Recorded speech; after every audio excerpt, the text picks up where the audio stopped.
What up, everybody? Welcome to Trailer Park, the movie review show that focuses on the trailers of the movies. I am your host, Richard Barlow, and today we're going to talk about some things that are a little bit spooky. We're going to talk about the trailer for the new Scream movie. Now, it's already out, but our theaters have been closed, so I haven't gotten a chance to see it. We didn't get a chance to talk about the trailer, so we're going to do that today. And then we are going to go behind the scenes of my film, Last First Kiss, again, and pick up where we left off last week. About what the next step of filmmaking is. And then finally, we are going to talk about the movie Ghostbusters Afterlife. So let's do this. Let's just start this thing off and let's talk about Scream.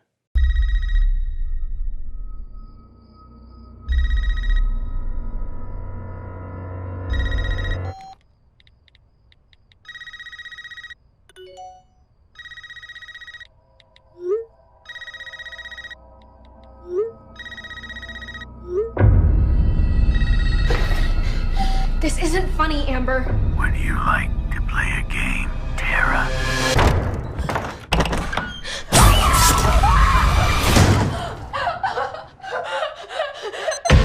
Doors unlocked. All doors locked. Doors unlocked.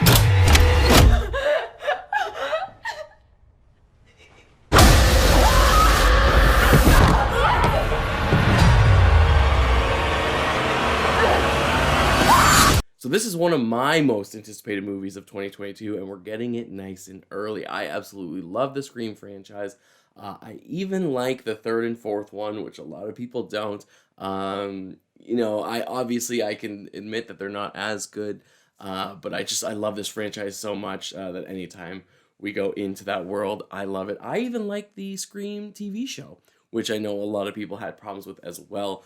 And apparently we're getting a new season of that, which I'm also excited for. But that's not what we're talking about today. We are talking about the movie Scream 5, but they're just calling it Scream.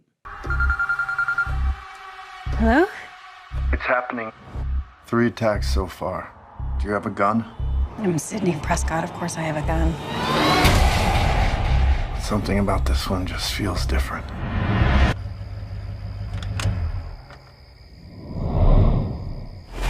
So we're starting off the trailer by doing something that I don't know if it's showing us what I think it is, but if it is, I'm not a fan of that. We are seeing Jenna Ortega's character getting the phone call, the classic, she's alone in the house, she gets a phone call, it's the killer kind of messing with her. They are obviously updating it a bit. We are using text messages to mess with the victims as well as some smart home things that they've obviously hacked into. So I like to see that. I like, obviously, this isn't the 90s anymore. It's actually almost weird in the trailer during that scene when we see the landline being used. But, some people do still have a landline. I had one for a little bit. So it does make sense. It's probably her parents still have it. But the thing that I don't like that we're seeing is this, to me, looks like the first kill of the movie. That classic first kill that all the Scream movies have. That's what this looks to be. And if that is the case, we've already seen quite a bit of it. Like, I'm sure this is going to be like a 10-minute scene in the movie, the first kill. But we've already seen a couple minutes. We've already seen some main points. We've already seen some jump scares in it. So if this is the first kill, we've seen too much, and I don't love that. However, knowing, Scream is very aware of itself. It knows what it's doing. It knows movie tropes. That's what the whole thing is about. So it's going to know that people are expecting that first kill, and they're probably going to assume that this trailer was showing that, and that's what we're seeing. Maybe this is a bit of a bait and switch. Maybe the first kill isn't actually going to be that, or maybe we do start with Jenna Ortega, but she doesn't get killed. I don't know. What I'm seeing in the trailer seems like we're seeing a lot of the first kill, which I wouldn't like. But Scream has a way to just kind of toy with us a little bit. Samantha? I know who you are. I've been through this a lot. This is your life now, which means that whoever this is going to keep coming for you. You ready for this? Never. Oh, stop! Wait! Then the trailer brings us the return of the characters that we know and love so much. We have Nev Campbell returning, Courtney Cox, and David Arquette. all as their original characters. They're kind of calling. Dewey makes the call to bring them back, saying that there's another killer. This one seems different, which of course all kind of, whether this is just a sequel or going to be kind of a soft reboot. I know that's what they wanted to do with Scream 4 and it didn't quite work out. So I don't know if this is one that they're going to try to do that again, and this younger cast that's with the original cast is going to kind of continue on in future movies, or if this is just one where they're planning on being like, hey, this is going to end the series. Knowing horror franchises, this probably isn't something that's going to end the series, but maybe they do want to end this one and then they'll reboot it a little while later. We don't know. But we do see the original cast coming back, and it's great to see they're returning. They're kind of not joking about it now, but they're like, yeah, we're used to this. Sydney's like, yeah, I'm Sidney Prescott. Of course I have a gun. Gail says she's never ready for this. There's just little moments like that, like, we've been through this, let's do it again, let's get it over with, sort of thing. And then what I do like to see is Dewey kind of taking on the role of Randy in the first one and explaining to the new cast that there are rules that you have to follow, which of course all Scream movies are about. They're about the rules of horror movies, and this is what you have to do to survive. And I love it. It's meta. It's for horror fans, and that's why I love this franchise so much. So that's what they're showing us in this trailer. So I am really excited to see that. There's certain rules to surviving. The attacks were all on people related to the original killers. Whatever his link is to our past, it's pulled us all back here. And I won't sleep until he's in the ground. And then we go on, we get some backstory. Not backstory, but we get some, the killers are targeting people who are related to the original killers of the first Scream franchise. We have, that they're doing things a little differently. This one feels different, is what Dewey says. So we're kind of seeing that this isn't going to be just another rehash. They're going to be mixing it up a bit, which they have to at this point. And we get some shots of, the original house, that the climax, the third act takes place at the party in the first Scream. So we see that, which is really a great callback and gets the fans really excited. And, just kind of rapid fire of shots after that. And I think it all really works. I don't think they really give away too much. Again, there is that first scene, which if that is the first kill, then that they've given away too much. But the rest of the trailer, I really don't think they have. I'm going into this knowing, obviously, like, you already know what's going to happen. There's a new killer. They're coming back. They have to find out who the killer is. It's the fifth movie. We know what to expect in terms of, like, what the movie's about. But actual plot points, they don't seem to be giving away too much in the trailer. So I really do think they did quite a good job at that, with the exception of maybe that first scene.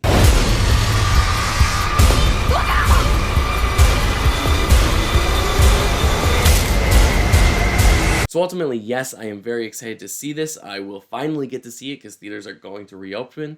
I'm really kind of a little crushed inside that I haven't seen it yet. That lockdown came just as this movie was about to come out. So it was snatched away from me, something that I've been looking forward to for so long. But hey, that's the way it goes. I am going to get a chance to see it when everything reopens. So I am very excited to see it. We'll talk about it soon. And yeah, based on this trailer, I don't fully know what I'm going into, but I am very excited. This trailer showed me some good things. This trailer would have to really mess up for me not to be excited about this movie, which it didn't do, and I think it did a fairly good job. What I will say is maybe this trailer, if I was someone who wasn't a fan of the franchise, I'm not sure if this trailer would have done it for me, but I can't really critique that because those aren't the eyes I'm seeing this through. So I am really excited to check out Scream when I can finally get into the theater to see it. Hello, Sydney. It's an honor.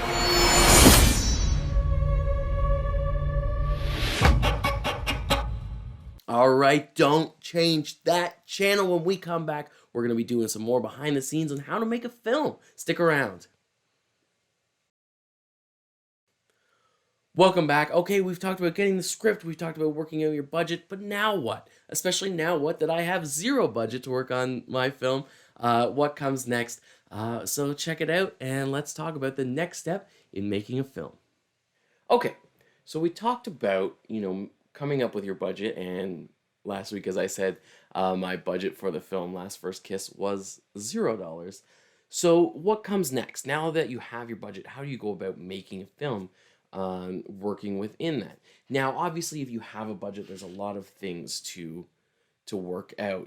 How do you allocate that budget? What do you do towards the crew that you need, the cast that you need, and then the equipment that you need, and then like there's so many things that you don't necessarily think about that are needed, on a film set to make a movie. You need permits for things. You need to feed people while you're there. You need facilities for people to use while they're working. You're doing really long days.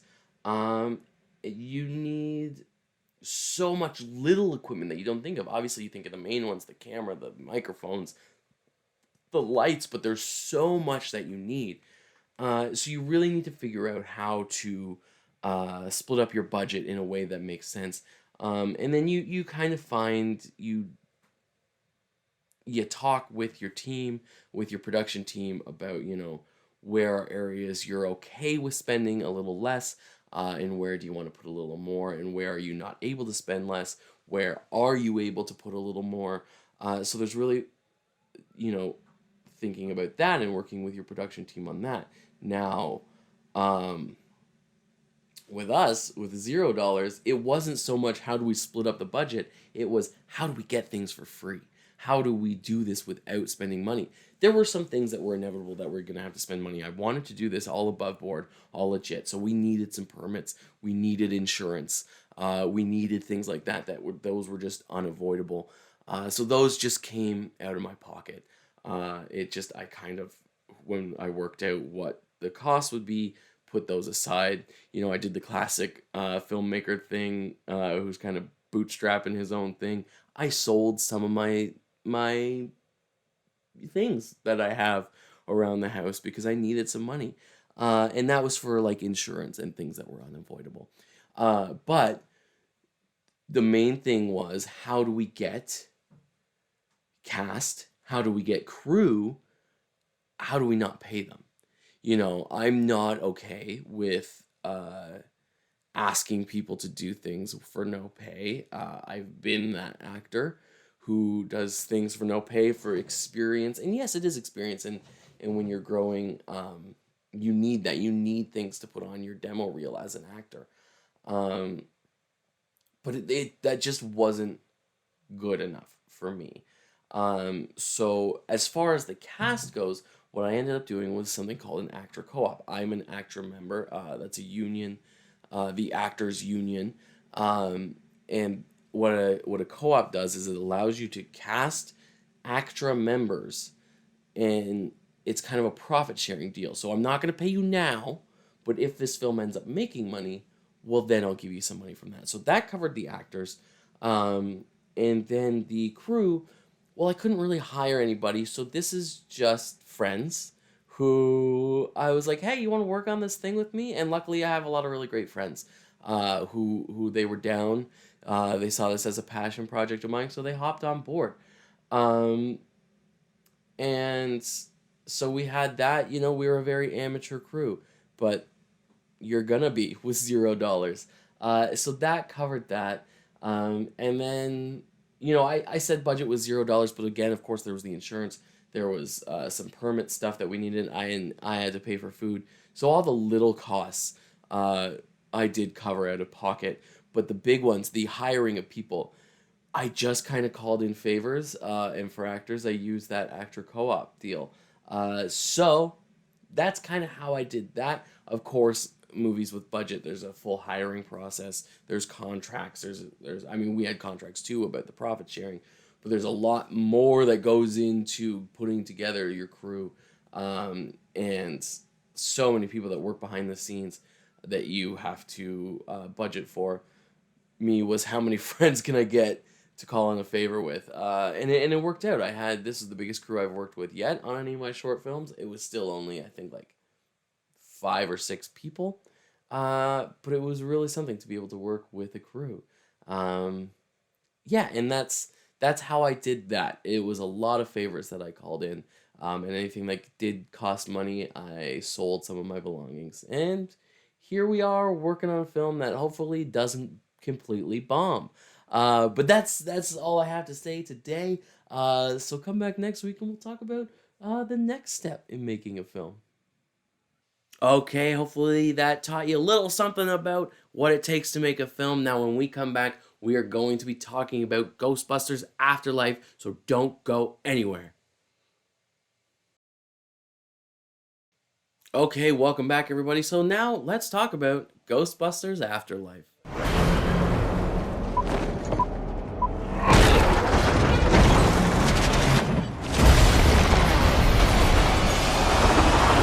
So we talked about this trailer last season, and then didn't get a chance to, the movie hadn't come out yet, so of course I didn't get a chance to see it. But I did point out some concerns that I had for the movie. So let's just get into it with my main concern from the trailer and what I talked about in that review. I was concerned that this is looking kind of Stranger Things. I mean, especially we had Finn Wolfhard in there, but that it was handing it down to kids. In the first one, never was kids. They were full-grown adults who were going off and being these Ghostbusters. So I was scared that maybe we were not pandering, but kind of going with the trend of Stranger Things and It and these other movies that are doing really well with kids in the horror genre and the kind of mystery genre. I know It Part 2 goes to the adults, but Part 1 was the successful one. So I was worried that maybe it was doing this as just kind of a bit of a trick to just kind of go with the times. But that didn't come to be, even if that is the reason that they were doing it, it never felt cheap. It never felt like they were doing it just for the sake of doing it. It really made sense for the story. This is the story of Egon's granddaughter and his daughter as well, moving into his old place after he passes away. And kind of finding things out and taking on some things that he wasn't able to finish. So I think it really made sense for the story and it really worked. And of course now if the franchise wants to continue, they do have longevity because they have these young actors. And I really thought that they all did a really great job, and at no point was I like, oh, this should be a story about the adults. It really all felt natural, and there were adult characters in there that also lended to the story and felt realistic, and I mean as realistic as you can be in a Ghostbusters movie. But all the characters really worked, and the story did seem to make sense and be a story that was worth telling, which is the most important thing when you're doing a sequel this far down the line. Are you doing it just for the sake of doing it, or do you have an actual story to tell? And they do. Mom, what kind of scientist was Grandpa? Honestly, I have no idea.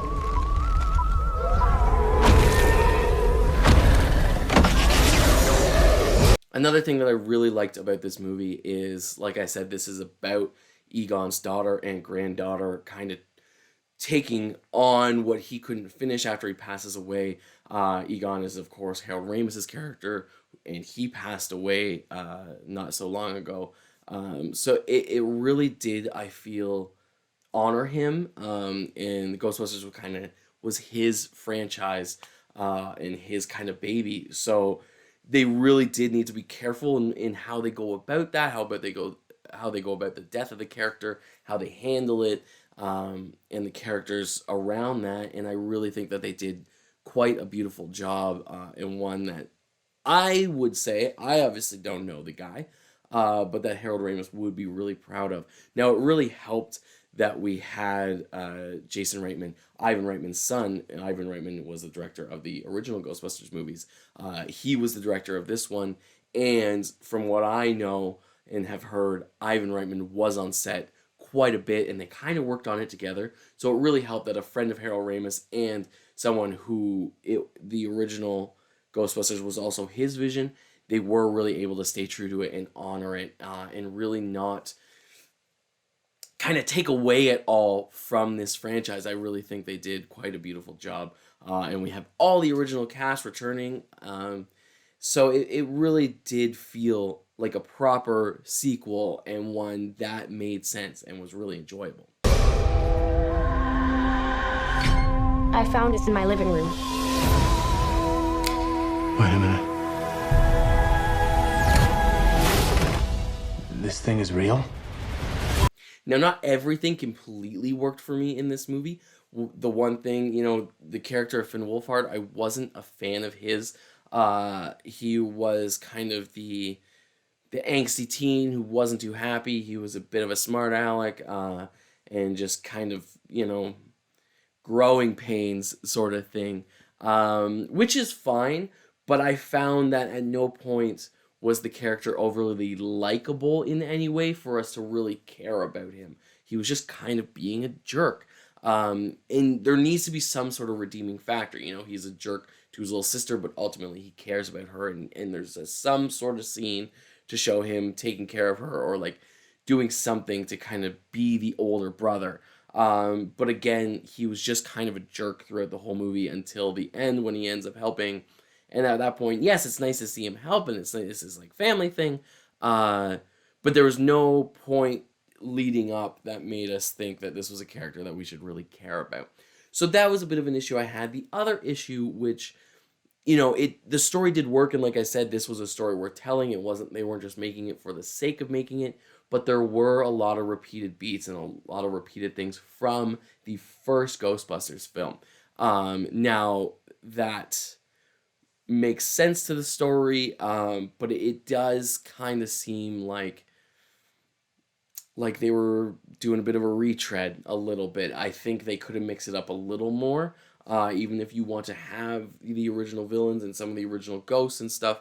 I think they could have mixed it up a little bit more, because it really was a little predictable when knowing the original Ghostbusters. You know, I knew, okay, well, this character, this is going to happen to them, and this character is going to deal with this, and they're going to have to do this. So there was a bit of that. Now, it is a new, fresh story in a lot of ways, but just all the things going into, you know, callbacks that happened in the first one, story-wise, they were just a little too similar to the first one. Somehow, a town that has no fault lines is shaking on a daily basis. What is that? Maybe it's the apocalypse. But ultimately, those are small problems that I have with it. Overall, I really did enjoy this. I thought the cast did a great job. We had Paul Rudd in there. Anytime he's on screen, I absolutely love him. The actress who plays the granddaughter, who is in so many great horror movies, and she just does an amazing job. I think she has a long career ahead of her. And everyone does a great job. Finn Wolfhard does do a good job. Unfortunately, the good job is for a character that I didn't care for. So, you know, it was the character I didn't like, not Finn Wolfhard. I think everyone did do a pretty great job in this. The story overall, again, was really good, really beautifully done in terms of honoring Harold Ramis and the character of Egon. There were some issues with those story beats, but it wasn't enough to really take me away or make me say anything bad about the movie. I really think what they did was great, especially at the end. I won't give anything away, but there's something that was really, really quite nice, and I think, again, Harold Ramis would really have loved. So yes, I think if you haven't seen it yet, check out Ghostbusters Afterlife. If you haven't seen the originals, check those out before going into this one. This is very much heavily set on things that happened in those first ones, especially number one. Number two, you could probably get away with not seeing if you want to just see number one and then go to this one. But why not watch all of them? They're all great. Don't worry about the other one that isn't tied into this universe. It's not the best.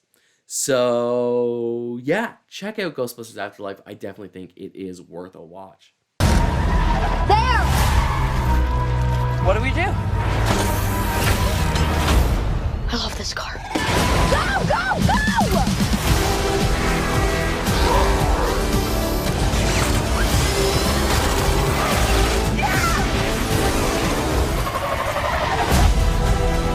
What exactly is happening here?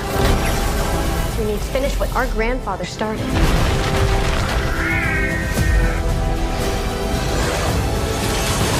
not good.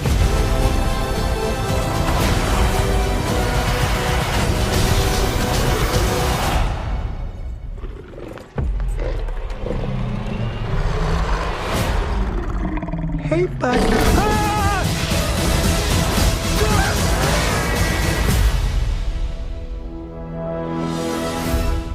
All right, well, that's all the time I have for today. Thanks for coming by, everybody. Are you going to check out Scream when it comes out? Have you seen Ghostbusters Afterlife? Did you learn anything about working on a film behind the scenes? And you're going to pick up a pen and start writing your own? I hope maybe you do. I love when people make films. I love films. But I got to get out of here. So until next time, I'll see you in the theaters, everybody. Bye.